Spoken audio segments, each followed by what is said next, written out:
ሰላምና ጤና በያላችሁበት ይድረሳችሁ ውድና የተከበራችሁ ቤተሰቦቻችን እንደምን አላችሁልን? ከሁለተኛው የዩቲዩብ ቻናላችን አዲስ ስፖርት ልዩ የተለያዩ ስፖርታዊ ጉዳዮችን ልናካፍላችሁ እነሆ ዛሬም በድጋሚ ተገናኝተናል።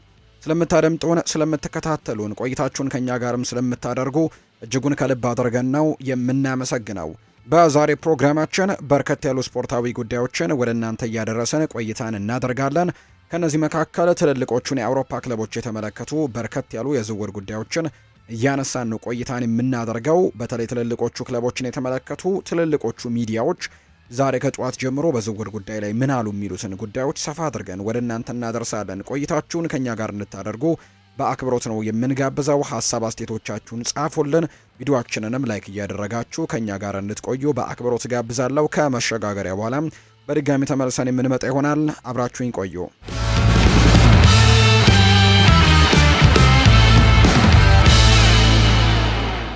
ስፔናዊው አሰልጣኝ ፔፕ ጓርዲዮላ ከክለቡ ከፍተኛ ባለስልጣናት ጋር አስቸኳይ ውይይት ማድረጉን የሚገልጹ ዘገባዎች መውጣታቸውን ተከትሎ የተለያዩ ነገሮች እየተሰነዘሩ ይገኛሉ።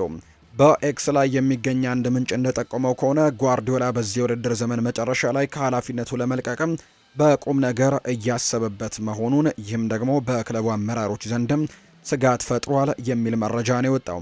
እስካሁን ምንም አይነት ይፋዊ ውሳኔን ባይገልጽም ጓርዲዮላ ባለፉት 10 ዓመታት በማንቸስተር ሲቲ ላይ ያመጣውን ከፍተኛ ለውጥ ግምት ውስጥ በማስገባት ሁኔታው በአውሮፓ እግር ኳስም ዋነኛ መነጋገሪያ ሆኗል። እንደ አውሮፓውያኑ አቆጣጠር በ2016 ኢቲሃድ ስቴዲየም ከደረሰ ጀምሮ ጓርዲዮላ በእንግሊዝ እግር ኳስ ታሪክ ውስጥ ስኬታማ ከሆኑት ወቅቶች መካከል አንዱን ይመርቷል። በሱ አመራር ማንቸስተር ሲቲ በርካታ የፕሪሚየር ሊግ ዋንጫዎችን፣ የሀገር ውስጥ ዋንጫዎችንና የክለቡን የመጀመሪያ የዩኤፋ ቻምፒየንስ ሊግ ድልንም አሳክቷል። አዳዲስ የጨዋታ ስልቶችን የመፍጠርና ተጫዋቾችን የማብቃት ችሎታው በሰፊው የተመሰገነ ሲሆን ሲቲ በሀገር ውስጥም ሆነ በአውሮፓ ጠንካራ ተፎካካሪ እንዲሆንም አድርጎታል። ይሁን እንጂ በክለብ ውስጥ ለወርቃማ 10 ዓመታት ያክል ከቆየ በኋላ አሁን ላይ የመልቀቂያ ጊዜው እየቀረበ እንደሆነ የሚያሳዩ መረጃዎች ናቸው በትልቁ እየወጡ እንደሚገኙ ዘገባዎች እየጠቆሙ የሚገኙት። በቅርብ የውድድር ዘመናት ስለ ረጅም ጊዜ ተነሳሽነትና ስለ አዳዲስ ፈተናዎችም ፍላጎቶች ጥያቄ ሲነሱ ቆይተዋል። በኢቲሃድ የጓርዲዮላ የወደፊት እጣ ፈንታ አጠራጣሪ የሆነባቸው ምክንያቶች ምንም እንኳን ጓርዲዮላ መልቀቅ ስለመፈለጉ የሚነገሩ ትክክለኛ ምክንያቶች ግልጽ ባይሆኑም አንዳንድ ነገሮች ግን በሀሳቡ ላይ ተጽዕኖ ሊያሳድሩ እንደሚችሉ ግን ይገመታል። የቡድኑ የዚህ የውድድር ዘመን አፈጻጸም አንደኛው ምክንያት ሊሆን ይችላል። ስፔናዊው አሰልጣኝ በቻምፒየንስ ሊግ በ16ኛው ዙር በሪያል ማድሪድ በድምር ውጤት 5-1 ተሸንፎ ከውድድሩ ወጥቷል። በተጨማሪም በፕሪሚየር ሊጉ የዋንጫ ፉክክር ሲቲ ሁለተኛ ደረጃ ላይ ነው የተቀመጠው። በአሁኑ ወቅትም የሚኬል አርቴታው አርሰናል ነው አሳማኝ በሆነ ሁኔታ ላይ የሚገኘው። ሌላው ደግሞ ሊሆን የሚችለው ምክንያት ጓርዲዮላ ከአሰልጣኝነት ስራ እረፍት መፈለጉ ሊሆን ይችላል። በከፍተኛ ደረጃ ለረጅም ጊዜ ማሰልጠን ከፍተኛ ጫና የሚጠይቅ ሲሆን ጓርዲዮላ ቀደም ሲልም ስለ ልሂቃን አሰልጣኞች አእምሯዊ ፍላጎትምና ጫና ተናግሮም ያውቃል። በተጨማሪም የቡድኑ የተፈጥሮ ለውጥ ዑደትና በየአመቱ ደግሞ የበላይነትን ይዞ የመቀጠል ፈተና ሚናው ላይ ሊኖራቸው ይችላል ተብሎም ይታሰባል። የሲቲ አመራሮች ጓርዲዮላ ለክለቡ ረጅም ጊዜ ምኞትም ያለውን ጠቀሜታ በመገንዘብ ቆይታውን እንዲቀጥል ለማሳመን ነው የሚፈልጉት። የክለቡ ቦርድ ያሉበትን ስጋቶች ለመፍታትና ለወደፊት ግልጽ ራዕይን ለማስቀመጥ በሚደረጉ ውይይቶች ላይ ተጠምዷል ተብሎ ይታመናል። ጓርዲዮላ በቅርብ ጊዜም የሚለቅ ከሆነ ሴስ ፋብሪጋስ፣ ኤንዞ ማሬስካ እና ሻቪ አሎንዞ ከሲቲ የአሰልጣኝነት መንበር ጋርም ስማቸው በትልቁ እየተነሱ የሚገኙ አሰልጣኞች ናቸው። ማንቸስተር ዩናይትድ ለሪያል ማድሪድ አማካይ የማይታሰብ ወይም ደግሞ ከባድ የሆነ እና ደፋር የሆነ ጥያቄን ለማቅረብ ዝግጁ ነው ተብሏል። ይህ የሪያል ማድሪድ የአማካይ ስፍራ ተጫዋች ደግሞ ጁድ ቤሊንግሃም ነው የሚሉ መረጃዎች ናቸው የወጡት። 120 ሚሊዮን ዩሮ አካባቢ የሚያወጣ ደፈር ያለ ጥያቄን ለማቅረብም ዝግጁ ነው የሚል መረጃ ወጥቷል። ይህ እንግዲህ የእንግሊዝ ኢንተርናሽናል ላለፉት ጊዜያት በቦታው በዓለም እግር ኳስ ውስጥ ካሉ ምርጥ ተጫዋቾች አንደኛው ሆኖ የቆየ ሲሆን ብዙ የማንቸስተር ዩናይትድ ደጋፊዎችም እሱን በኦልድ ትራፎርድ ማየት እንደሚፈልጉ ነው የሚታመነው። ሌሎች የመገናኛ ብዙሃን ይህንን ዘገባ ይዘውት ይወጡ አይውጡ ወደፊት የሚታይ ቢሆንም ለአሁኑ ግን ተጫዋቹ ከማንቸስተር ዩናይትድ ጋር የሚያያይዘውን የዝውውር ወሬ ያወጣው መረጃ ፌጂያስ የተባለው የስፔን ድረገጽ ነው። የሱ ዘገባ እንደሚያመለክተው ዩናይትድ ቤሊንግሃምን በዚህ ክረምት ወደ ክለቡ ለማምጣትም 120 ሚሊዮን ዩሮ ለመክፈል ዝግጁ ነው የሚል መረጃ ነው ያለው። ይሁን እንጂ ሪያል ማድሪድ ግን ተጫዋቹን ይለቅባል ተብሎ ግን በጭራሽ አይጠበቅም። የዝውውር የሚፈጸም ላይሆን እንደሚችል በርካቶች ነው የሚገምቱት። ፌጂያስ በሁሉም ዘንድ እንደ ዋነኛ የዜና ምንጭ ባይወሰድም ታሪኩ ግን እንደሚለው ከሆነ ከባድ የዝውውር ኢላማ እንደሆነ ጭምር ነው የሚነገረው። ዩናይትድ ቀደም ሲል ቤሊንግሃምን ይፈልገው እንደነበር ይታወቃል። ቢቢሲ ስፖርት እንደዘገበው ተጫዋቹ ገና ታዳጊ በነበረበት ወቅትም የክለቡን የልምምድ ማዕከልም እንዲጎበኝ አድርገውት ያውቃሉ። ከዚያ ጊዜ ጀምሮ ቤሊንግሃም ራሱን እያሻሻለ የመጣ ሲሆን በማንቸስተር ዩናይትድ ውስጥም ተጽዕኖ የመፍጠር ብቃት አለው። ሆኖም ግን በዚህ ውድድር ዘመን በከፊል በጉዳት ምክንያት ብቃቱን በትንሹ ቀንሶበታል። ይህ ደግሞ ምን ሊያስመለክተን ይችላል ቢባል ሪያል ማድሪድ በዚህ የ22 ዓመት ተጫዋች ላይ እምነቱን አጥብቆ መቀጠል ቢፈልግም ክለቡን ሊያጓጓ የሚችል የዋጋ መጠን ግን ሊኖር ይችላል ተብሎ ይታሰባል። ነገር ግን ማንቸስተር ዩናይትድ ለጁድ ቤሊንግሃም ከፍተኛ ገንዘብ ማውጣት ይኖርበታል።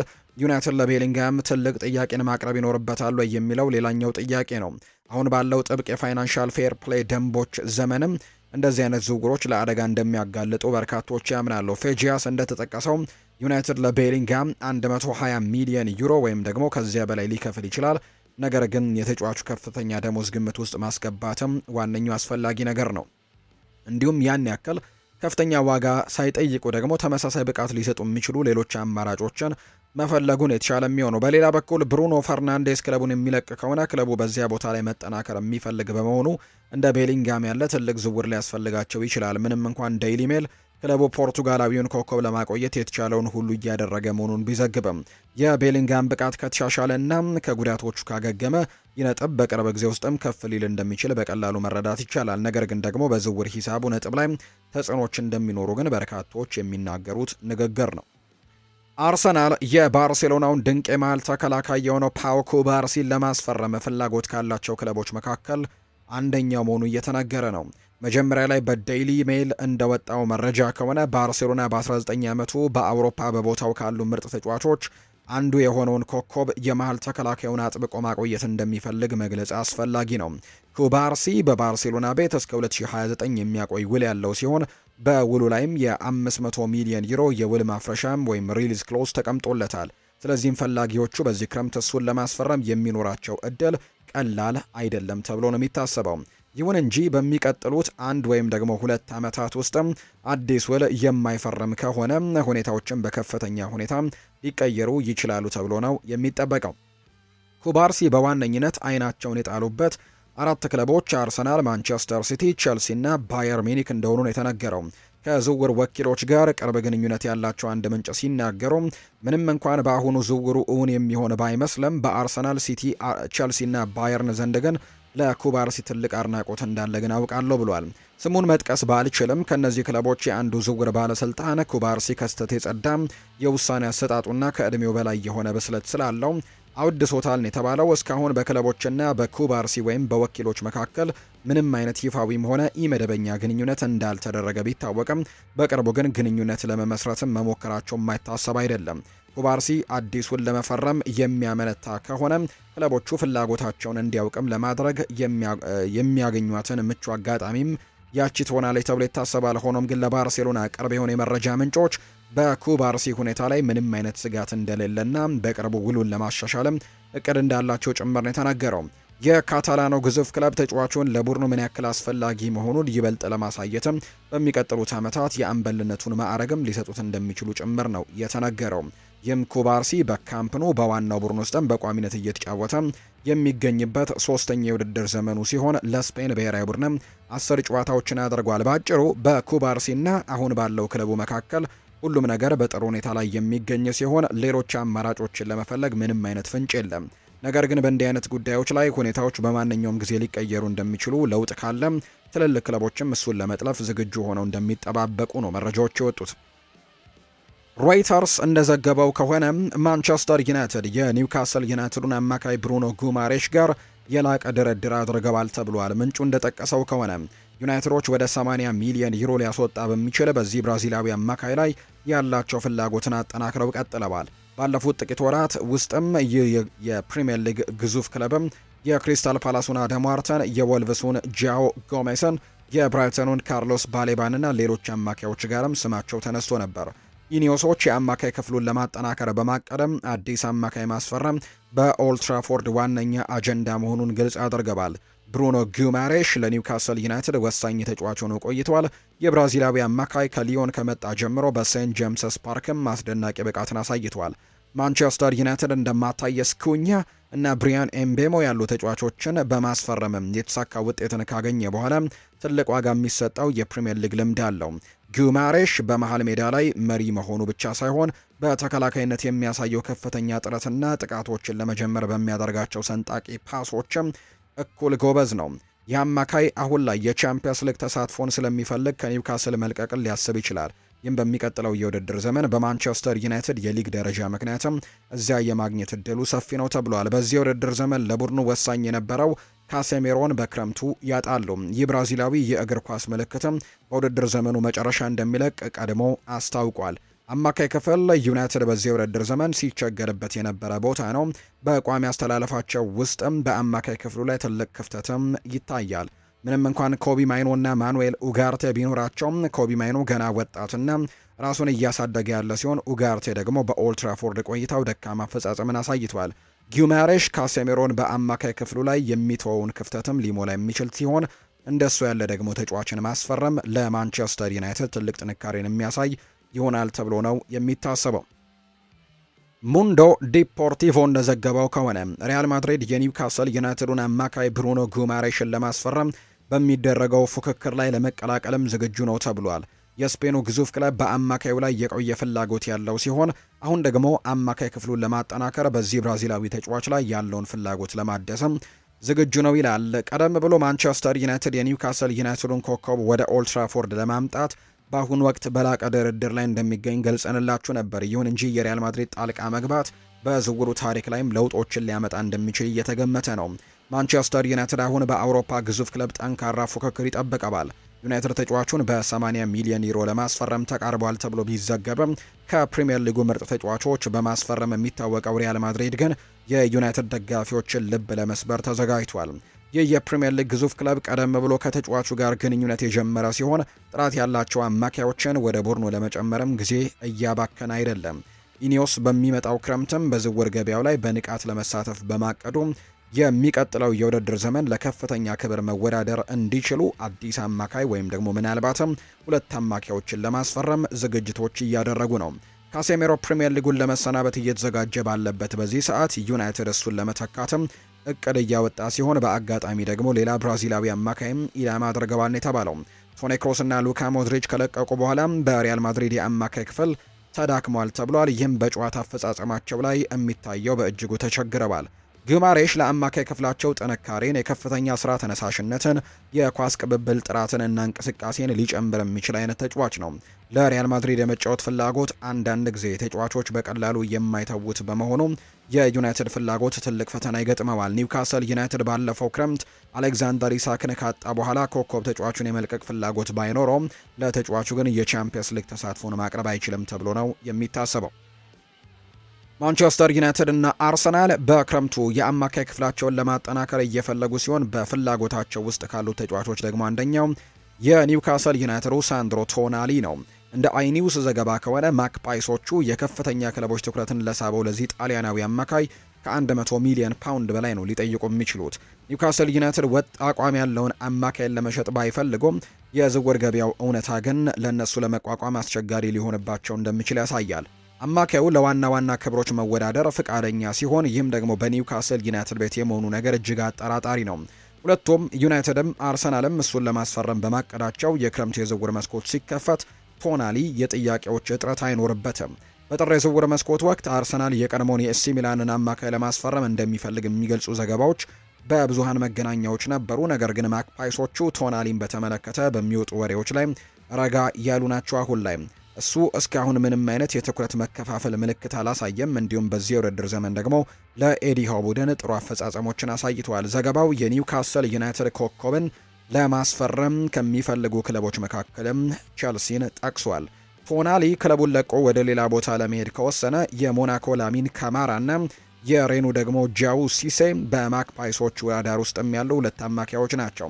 የኤዲሃው ቡድን ቁልፍ ተጫዋቾችን ለፕሪሚየር ሊጉ ግዙፎች ከማጣት ይልቅ በገበያው ውስጥም አዳዲስ ተጫዋቾችን በማስፈረም ከከፍተኛ ክለቦች ጋር መወዳደር ነው የሚፈልጉት። በተለይም ዩናይትድ አዳዲስ አማካዮችን ለማስፈረም በገበያው ላይ በንቃት ይሳተፋል ተብሎ ይጠበቃል። በዚህ ክረምት የካሴሚሮ መልቀቅ ክለቡን ክፉኛ የሚጎዳው ሲሆን በዝውውር ገበያው ውስጥም እሱን በሚገባ መተካት ግድ ነው። አርሰናልና ቼልሲም ቀድሞውኑ በአማካይ ክፍላቸው ላይ ጥልቀት አላቸው። ለቶናሊ ወደ አርሰናል ወይም ቼልሲ የመዘዋወር ነገር አሁን ባላቸው የአማካይ አማራጮች ምክንያት በዚህ ደረጃ አስቸጋሪ ያደርገዋል። አርሰናሎች ዴክላን ራይስ እና ማርቲን ዙቢሜንዲ ሲኖራቸው፣ ሰማያዎቹ ደግሞ ሞይስ ካይሴዶ እና ኤንዞ ፈርናንዴዝ አላቸው። ይህም ቶናሊ የቻምፒየንስ ሊግ እግር ኳስን የመጫወት ፍላጎቱን ለማሟላት ከወሰነ ዩናይትድ ተመራጭ ያደርገዋል ማለት ነው። የክረምቱ የዝውውር መስኮት አስደሳች እንደሚሆን የሚጠበቅ ሲሆን ለበርካቶች ደጋፊዎችም ቶናሊ ስለ ወደፊት ቆይታው ምን እንደሚወስን በቅርበት እየተከታተሉት እንደሆነ ነው የተነገረው። አትሌቲኮ ማድሪድ ለወሳኙ የክረምት መልሶ ግንባታ ዝግጅት እያደረገ ባለበት በዚህ ሰዓት የአርሰናል አጥቂዎችን ጋብሪኤል ማርቲኔሊንና ጋብሪኤል ሄሱስን ለማስፈረም ያላቸውን አማራጭ እየገመገሙ እንደሆነ ተነግሯል። ቲም ቶክ እንደዘገበው የሰሜን ለንደኑ ቆይታቸው ጥያቄ ውስጥ በገባበት በዚህ ወቅት የሰሜን ለንደኑ ክለብም ይህንን ተጫዋች እነዚህን ሁለት ተጫዋቾች ሊለቁ እንደሚችሉ ተነግሯል። የስፔኑ ክለብ ደግሞ ሁለቱንም ተጫዋቾች በቅርበት እየተከታተለ ነው። ማርቲኔሊና ጋብሪኤል ሄሱስ በአርሰናል የመሰለፍ እድላቸው መቀነሱ ተመጣጣኝ ዋጋ ካገኙ ክለቡን ተጫዋቾችን ለመሸጥም ፍቃደኛ ሊሆን ይችላል የሚል ግምት እንዲፈጠር አድርጓል። ፍላጎቱ በስፔን ብቻ የተገደበ አይደለም። በመላው አውሮፓም የሚገኙ ክለቦችና በሳዑዲ ፕሮሊግም ቡድኖች ሁኔታውን እየተከታተሉ ይገኛሉ። አሁን ላይ የ28 ዓመት ዕድሜ ላይ የሚገኘው ሄሱስ በዚህ የውድድር ዘመን ወጥ የሆነ የመጫወቻ ጊዜን ለማግኘት ታግሏል። ይህም ብራዚላዊ አጥቂም በፕሪሚየር ሊጉ በቋሚነት የተሰለፈው በሁለት ጨዋታዎች ላይ ብቻ ሲሆን ጉዳት ላይ ታክቲካዊ ውሳኔዎችን ተጽዕኖችም ገድበውበት ነበር። በአንድ ወቅት በአርሰናል የማጥቃት መስመር ላይ ቁልፍ ሰው የነበረው ጋብሪኤል ሄሱስ በሚኬል አርቴታ ስር በከፍተኛ ሁኔታ በለወጠው ስብስብ ውስጥ ለደቂቃዎች ለመፎካከር ተገዷል። በተመሳሳይ ሆነም የ24 ዓመት ወጣት የሆነው ማርቲኔሊ ሚናው ሲቀይር ታይቷል። ምንም እንኳን ባለፉት የውድድር ዓመታት ለአርሰናል ተለዋጭ አጥቂ ቢሆንም ነገር ግን በዚህ የውድድር ዘመን በቋሚነት የጀመረው ጥቂት ጨዋታዎችን ብቻ ነው። ካደረጋቸው 25 ጨዋታዎች መካከል 16ቱ ከተቀያሪ ወንበር በመነሳት የተደረጉ ናቸው። የሁለቱ ተጫዋቾች ተሳትፎ መቀነስ በአርሰናል የአጥቂ ክፍል ላይ ያለው ጥልቀትን እንዲሁም ደግሞ የቡድኑን የፊት መስመርም የቀረጹ ታክቲካዊ ለውጦችን ያሳያል ተብሏል። አትሌቲኮ ማድሪድ ለእነዚህ ሁለት ብራዚላዊያን አጥቂዎች እያሳየ የተባለው ፍላጎትም ክለቡ የአጥቂ አማራጮቹን ለማደስም ካለው እቅድ ጋር ይጣጣማል ነው የተባለው። በዲየጎ ሲሞኔ ስር አትሌቲኮ በተለምዶ በማጥቃትም ሆነ በመከላከል አስተዋጽኦ ማድረግ በሚችሉ ታታሪ አጥቂዎች ላይ ይተማመናል። የጋብሪኤል ሄሱስ ልምድና ተጭኖ መጫወት ወይም ደግሞ ፕሬሲንግ ችሎታ ለዲየጎ ሲሞኔ ሲስተምም ተስማሚ ሊያደርገው የሚችል ሲሆን የማርቲኔሊ ፍጥነትና ቀጥተኛ የጨዋታ ዘይቤ ደግሞ በመስመር በኩል የተለየ አማራጭን ይፈጥርለታል። የስፔኑ ክለብ ሁለቱንም ተጫዋቾች እንደ አዲስ ፈራሚ ሊገመግማቸው እንደሚችል ቢታመንም እስካሁን ግን በይፋ የቀረበም ጥያቄ እንደሌለ ነው መረጃዎች እየወጡ የሚገኙት። ከአትሌቲኮ ማድሪድ በተጨማሪ ሁለቱም ተጫዋቾች የሌሎችን የአውሮፓ ክለቦችን እንዲሁም በገንዘብ አቅማቸው ጠንካራ የሆኑ የሳዑዲ አረቢያ ቡድኖችን ትኩረትንም እንደ ሳቡ ጭምር የሚያሳዩ መረጃዎች ናቸው እየወጡ የሚገኙት። የማንቸስተር ዩናይትድ አጥቂ ጆሹዋ ዘርክዚ ክለቡን ለቆ በዚህ ክረምት ወደ ሴሪኤ ለመመለስ ከፍተኛ ፍላጎት እንዳለው ለመጀመሪያ ጊዜ ለዴይሊ ሜል በዘገበው መረጃ መሰረት አስታውቋል። ማንቸስተር ዩናይትድ ዘርክዚ በኦልትራፎርድ አስቸጋሪ ጊዜያትን ካሳለፈ በኋላ ለመሸጥ ዝግጁ ሲሆን ሌሎች ክለቦችም ስለ ሁኔታው እንዲያውቁ ተደርጓል። በዘርፉ ካሉ ምንጮች እንደተረዳው ከሆነ ዘርክዚ በእንግሊዝ ለመቆየት ፍላጎት ስለሌለው የፕሪሚየር ሊግ ክለቦች በሱ ላይ የነበራቸው ፍላጎት ቀዝቅዟል።